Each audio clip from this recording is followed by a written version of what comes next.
Hi, welcome to Srinivas Harivilli channel. ఎలా ఉన్నారండి? అందరూ బాగున్నారా? ఈరోజు మనం పెసరపప్పు హల్వా చేసుకుందామండి. చాలా ఇష్టంగా తినే స్వీట్ అండి. ఏదైనా ఫెస్టివల్కైనా మనకు అప్పటికప్పుడు తినాలనిపించినా ఈ స్వీట్ చేసుకోండి, చాలా బాగుంటుంది. కావాల్సిన పదార్థాలు: బెల్లం, పెసరపప్పు, రవ్వ, కాజు, కొంచెం నెయ్యి, 4-5 ఇలాచీలు. ముందుగా పెసరపప్పును బ్రౌన్ కలర్ వచ్చేదాకా వేయించుకోండి. వేయించుకున్న పెసరపప్పును కుక్కర్లో వేసి ఒక 1 విజిల్ వచ్చేదాకా ఉంచండి.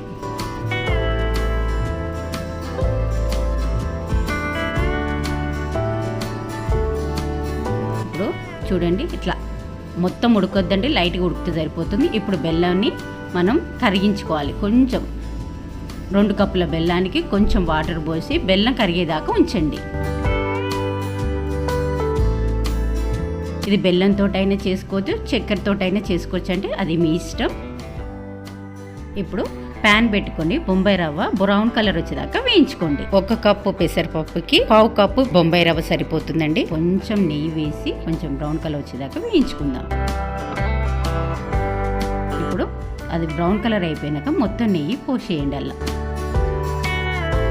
ఇప్పుడు మనం ఉడకబెట్టి పెట్టుకున్న పెసరపప్పును దాంట్లో వేయండి, బాగా కలపండి. ఇప్పుడు మనం కరిగించి పెట్టుకున్న బెల్లం వాటర్ అలా పోసుకుందాం. చూడండి, ఇలా బాగా కలపండి.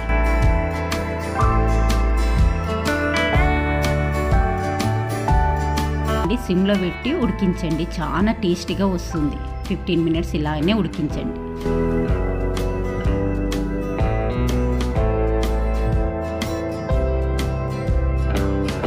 ఒక 4-5 ఇలాచీలు తీసుకొని దంచి పక్కన పెట్టుకోండి. ఒక 1/2 కప్పు నెయ్యి దాకా పడుతుందండి. ఇది నెయ్యితో చేసుకుంటే చాలా బాగుంటుంది.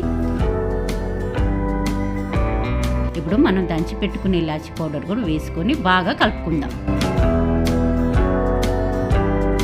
ఇప్పుడు మనం కాజు వేయించుకుందామంటే ఒక ప్యాన్ పెట్టుకొని కొంచెం నెయ్యి వేసుకొని కాజు మొత్తం వేయించుకోండి. ఇప్పుడు ఈ కాజుని మనం స్వీట్లో వేసుకుందాం. స్వీట్లో వేసుకోండి, ఎంత కాజు వేసుకుంటే అంత బాగుంటుందండి ఈ స్వీటు. అంతే అండి, మన ఎమ్మి హల్వా రెడీ అయిపోయింది. చాలా ఈజీగా అయిపోయి స్వీట్ అండి ఇది. మీరు ఇంట్లో ట్రై చేయండి. మనకు అప్పటికప్పుడు ఏదైనా స్వీట్ తినాలనిపించిన ఈ రెసిపీ చేసుకోండి, చాలా ఈజీగా అయిపోతుంది. అందరూ కూడా ఇష్టపడతారు. ఈ వీడియో కనుక మీకు నచ్చినట్టయితే please like, share and subscribe my channel.